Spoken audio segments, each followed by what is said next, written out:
here at the end of another week for episode 16 of What's the Mortgage Deal. I'm your host, Josh Thielen.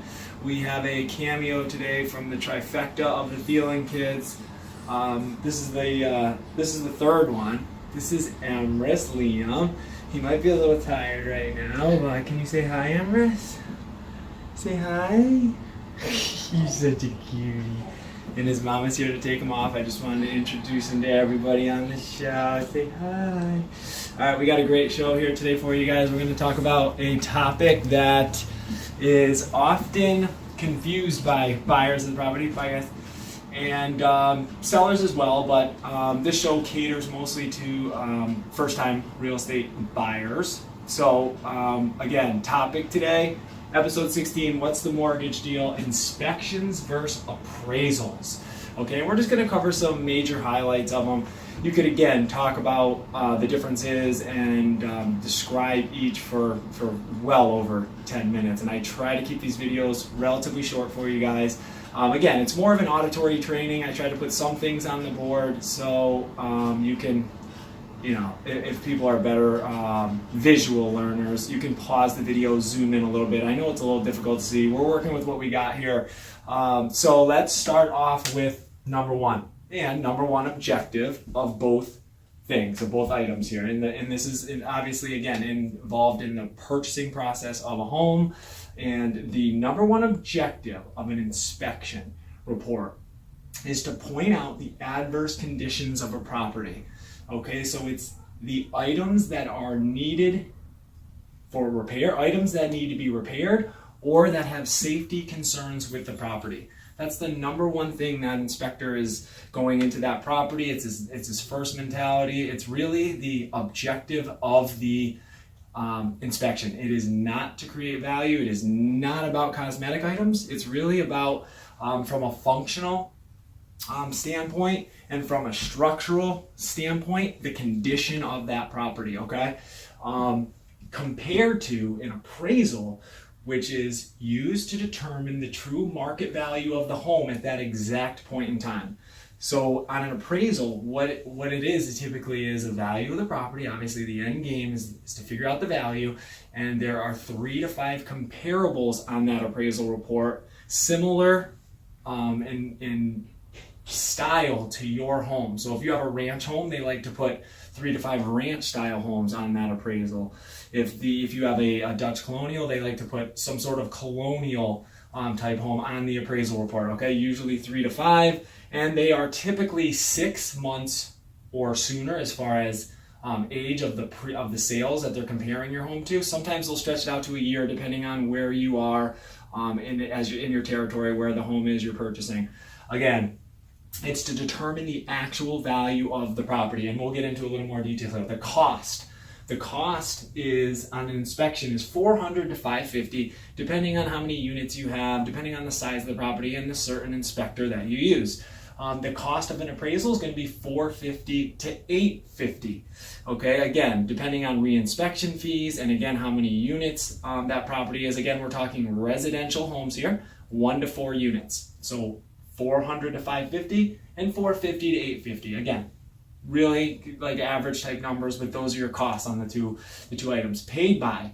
Who pays for these items in the purchase process? Paid for by the buyer, typically, or the seller. Sometimes the seller will, before they list their property, they'll get an inspection done to see if there's any major things that they need to do as far as repairs, again, functionally, structurally, that they need to do in order to make their house saleable. And most people today do purchase an inspection, so they know right ahead of the game whether or not some major things are going to pop up during the process. So very, very smart to do on the seller side. And on the buyer side, the required part we'll get to in a second. As far as paid for on the appraisal side, it's paid for by the buyer 95% of the time, okay?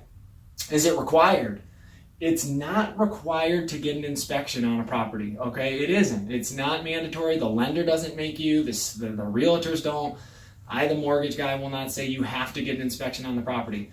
It's highly recommended because it does uncover some major flaws that homes have that you might not be able to see not being in the profession, or even sometimes contractors will walk through homes and they'll miss things that are that are very, very important that an inspection will often catch. So highly recommended. You're buying a $100, $200, $300, $400,000 property. You think it's pretty smart to spend $400 or $550 to find out if there's any major structural or functional issues with the home? I personally think so. Is it required by? Is an appraisal required by? In the process, is it required? Yes, it is. Sorry, trying to get that out here. It's required by the lender. So the lender makes it mandatory. They're the ones putting their money out there, and lending you, $100 to $1 million on a property. They want to make sure that the property is worth what the contract is set for, and they just want to know that the value of the property is there. Okay, when do you order the inspection compared to when do you order the appraisal? The inspection is ordered typically right after the contracts are executed. So it's the very first thing that a buyer will do. They'll agree with a price typically with their agent, with the other agent and the sellers. They'll come to an agreement. They'll sign initial an offer to purchase. Both parties will sign it. And the very first thing that real estate agent's helping you with is either referring you to an inspector or mentioning that there is a National Association of highly recommended providers that you can find online at NAHI.com. It's National Association of Home Inspections or Home Inspectors, and you have the choice to select the inspector. Unlike the appraisal, that it happens typically right after you get your loan approved by an underwriter. So you will get your documents together, the inspection's already been done, any renegotiations have been made, your loan documentations are gathered by your loan officer and your processors submit this loan to processing. It's gone through QC, underwriter has reviewed it, and you now have conditions. As soon as those conditions pop out, you can order the appraisal. That's when it's pretty much safe and sound to do so. Okay, and again, choice, yes. Do you have a choice on the appraiser? No, you do not. It's done by a third-party management system. It's randomly selected by a group of appraisers that are licensed and approved through that lender. Even the loan officer and the processing team, we do not select the appraisers. Again, it's randomly selected through a management company.